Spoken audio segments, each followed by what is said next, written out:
निघाली कॉमेडीची bullet train पकडा वाड्यावर या. हे केला काय म्हणतात त्याला तोंडावरती, त्याच्यामुळे फार फरक पडतो. जर हीट होत असेल तर तुम्ही स्वतःच्यावरती एक बाटली पाणी मारून घ्या किंवा वेट काढता चादरी वगैरे, त्याच्यामुळे फार फरक पडत असतो. या छोट्या छोट्या गोष्टी केल्यामुळे तुम्ही स्वतःचा जीव वाचवू शकता. लक्षात आलं का? निष्काळजीपणा करू नका, आवरच मार. सगळ्यात महत्वाची गोष्ट लिफ्ट वापरायची नाही. साहेब मला एक विचारायचं आहे की 10व्या मजल्यावर एखादा माणूस अडकलाय बा, तर तेवढ्या उंच जाणारी शिडी असते का तुमच्याकडे? हे बघा, आजच्या डेटमध्ये पूर्ण वर्ल्डमध्ये अद्यावत उंच शिडी आहे ती आपल्याकडे आहे. 90 मीटरची शिडी आहे आपल्याकडे. त्याच्यानंतर असं फक्त एकच शिडी नाही, परंतु 81 मीटरच्या, 70 मीटरच्या, 65 मीटरच्या, 40 मीटरच्या अशा वेगळ्या वेगळ्या उंचीच्या आपल्या जो शिड्या आहेत.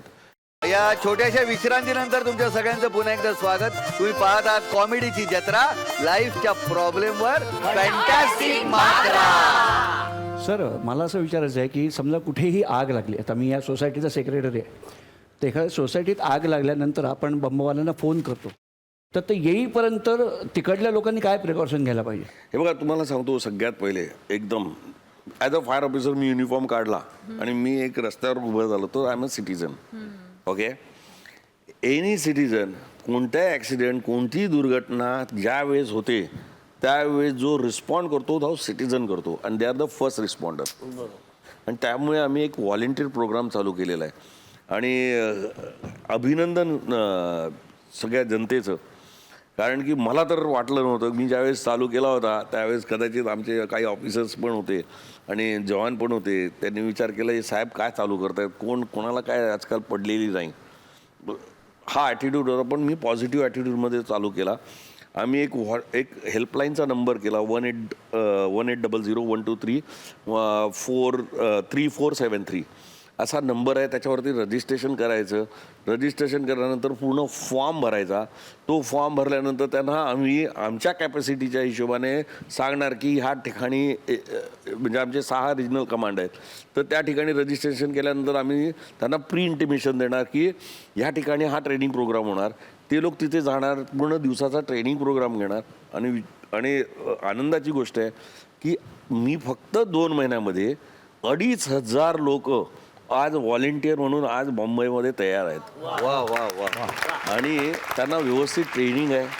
फक्त तुम्ही जसं सांगितलं की काय करायला पाहिजे, असलेल्या फर्स्ट एड तुमच्याकडे असलेली तुमची यंत्रणा ती जर काम करत असेल तर तिचा, जसं एस्टिंग्विशर्स आहेत त्या सगळ्या एस्टिंग्विशर, आणि आता तर नवीन प्रकार ISIने सर्टिफिकेशन झालेलं आहे की एस्टिंग्विशर आहेत. पहिले कसं पिन बाजा हे करा, आता ॲरोसॉल एक्स्टिंग्विशर, म्हणजे आता काय म्हणतात त्याला स्मार्ट एक्स्टिंग्विशर्स आलेले आहेत. तुम्ही फक्त ते आगीत फेकून दिले तरी त्याचा उपयोग होऊ शकतो. अशा खूप उपयुक्त आहेत आणि कोणालाही पटकन हाताळता आणि नॉन मेंटेनन्स पण आहेत. तर अशा प्रकारच्या तुम्ही यंत्रणेचा वापर करावा. आणि त्या मी सांगितलं की ट्रॅफिक वगैरे हे जे आहेत, आणि याच्यासाठी फायर ब्रिगेड, त्याशिवाय आमचं कंट्रोल पोस्ट असते.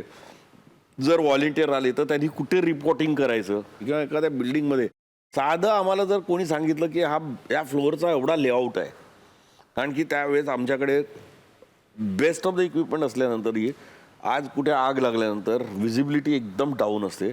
हीट पॅरामीटर इतका हेवी असतो की विचारू नका.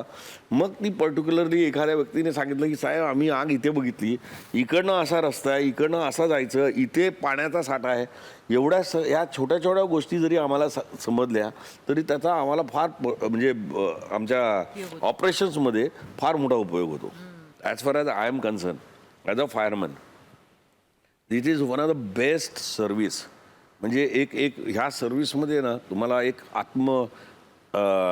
समाधान, आणि त्याच्यानंतर एक आपण काहीतरी सर्व्हिस देतोय, आणि कोणाचा जीव वाचवल्यानंतर तुम्हाला माहिती नाही जी हे येते, काय म्हणतात त्याला, आनंद होतो. एक उदाहरण देतो. आम्ही एक हाऊस कोलॅप्समध्ये गेलो होतो. त्याच्यामध्ये एक छोटंसं बाळ होतं. ते बाळाला आम्ही वाचवलं, आणि वाचवल्यानंतर त्याला पुन्हा आम्ही काय म्हणतात त्याला हॉस्पिटलमध्ये बघायला गेलो. तर त्याचे जे पॅरेंट्स आहेत ते आम्हाला बघून रडले. त्यानंतर आता एक मध्ये खेरवाडीमध्ये एक कविता म्हणून आहे, त्या आतमध्ये त्याच्या मुलीबरोबर फसल्या होत्या. सलग 14 तासानंतर आम्हाला कळलं, म्हणजे आम्ही लोकेट करू शकलो. अराऊंड एक 20 ते 25 फूट आतमध्ये पूर्ण डेब्रीजमध्ये त्या फसल्या होत्या. त्यांची मुलगी ही त्यावेळेस निधन झाली होती. त्यांना आम्ही मुलीला पहिले बाहेर काढलं, पण आई जी आहे ती आई पहिले तिथे प्रॉमिस मग विचारायची की माझी मुलगी जिवंत असेल तरच मी काढू येईन बाहेर, नाही तर तुम्ही मला काढू नका. मग आम्हाला आमच्या मुलांची शपथ घ्यायला लागली खोटी की बाबा त्या सगळ्या सेफ आहेत, तुम्ही या बाहेर. कारण की अशा परिस्थितीमध्ये आम्हाला जर तुम्ही हेल्प केली नाही, म्हणजे कोणी, कारण की ती एकदम छोटंसं कॅव्हिटी असते. आणि त्याच्यानंतर एक 1.5 वर्षानंतर त्या लेडीचा मला पुन्हा फोन आला आणि ती म्हणते माझी मुलगी पुन्हा जन्माला आली, कारण की त्यांच्या घरी बाळ आलं. तर हे जे सॅटिस्फॅक्शन आहे हे कुठेही मिळणार नाही. म्हणून तुम्ही पण जॉईन व्हा. आमच्याकडे आता मोठी भरती होणार आहे आणि सगळ्यांना विनंती आहे की आमच्या सर्व्हिसेसमध्ये जॉईन व्हा आणि पुढाकार घ्या की जेणेकरून, नो डाऊट नोकरी सगळ्यांच्या असते, पण अशा काही नोकरी असतात की ज्याच्यामध्ये तुम्हाला एक चान्स मिळतो. ह्या गोष्टी सामान्य नोकरीमध्ये मिळणार नाही. थ्रिलिंग जॉब आहे, आत्मसमाधानी जॉब आहे, एक कधी पण गर्वाचं असं वाटतं की आपण या जॉबमध्ये आहोत. तर प्लीज जॉईन अस. येस. तर माझा असा एक प्रश्न असा आहे की आमच्या या सोसायटीत जेव्हा आग लागली तेव्हा आम्ही तुम्हाला फोन केला फायर ब्रिगेडला, काय समजलं, राजपूत गेलो तर फोन करायला. तर येत होतं तोपर्यंत ह्या आमच्या ह्या एअर होस्टेस बाई येत ना, या सुप्रिया वहिनी, तर यांनी गाडी काढल्याने रस्त्यावर उभी केली. त्या 2-4 गाड्यामध्ये उभ्या. आता फायर ब्रिगेडची गाडी आली तर त्यांना आतमध्ये यायला जागा नको, ह्या सगळा ट्रॅफिक जाम करून ठेवलेला. असं तुम्हाला काहीतरी त्रास होतो का नाही ह्या गोष्टीचा? नक्कीच होतो, फार मोठा त्रास होतो. आणि सिम्पल सोल्युशन्स आहे. तुम्हाला एक सांगतो की ॲक्च्युली तुमच्याकडे सगळ्यांकडे सोसायटीमध्ये हे आहेत, काय म्हणतात त्याला, सिक्युरिटी गार्ड्स असतात. तर त्यांच्याकडे एक बॉक्स देऊन ॲटलिस्ट तुम्ही जर चाब्या खाली जरी ठेवल्या तर आम्ही त्या गाड्या आमच्या लोकांकडनं किंवा काही लोक व्हॉलेंटियर्स किंवा काही असेल तुमच्या सिक्युरिटीकडनं आम्ही त्या बाजूला करू शकतो. आणि त्याच्यामुळे आमचं जे मी तुम्हाला मगाशी सांगितलं त्याप्रमाणे जितकं आम्ही तुमच्याशी दूर, म्हणजे इन द सेन्स ऑपरेशनल माझा सेक्टर आहे, जितका दूर तेवढा आमचा रिस्पॉन्स. जरी माझ्या फायर स्टेशनवरनं माझ्या गाड्या त्या स्पॉटवरती लवकर आल्या तरी तिथनं आतमध्ये रिस्पॉन्स आहे, तो फार मोठा रिस्पॉन्स होतो आणि त्याचा फार मोठा परिणाम होऊ शकतो. चला, आज प्रभात सरांनी आपल्याला खूप उपयुक्त माहिती दिलेली आहे, आपल्या प्रश्नांची उत्तरं दिलेली आहेत. आपण जरा उजळणी करूया. आपल्या सोसायटीमध्ये आग लागली, सगळ्यात आधी काय कराल? तुम्हीच सांगा ना, नाही, विचारण्यापेक्षा.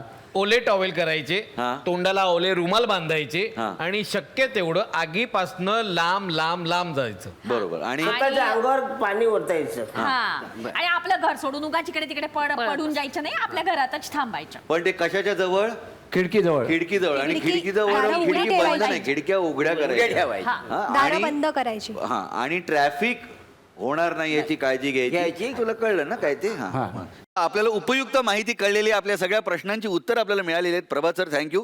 पण आजची सांगता एका छानशा गाण्याने होऊन जाऊ दे. हा, बिलकुल. तुमची परवानगी असेल तर. बिलकुल. हा हा.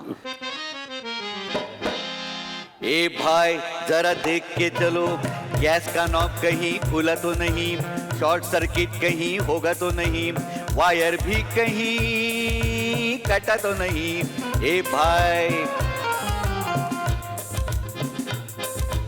जगताना भान जरा आगीच राखा हो, अग्निशमनाची यंत्रणा लावा हो, इमर्जन्सी नंबर ठेवा 101, फायरचं ऑडिट करा, अपघात टाळण्याची काळजी घ्या हो. ए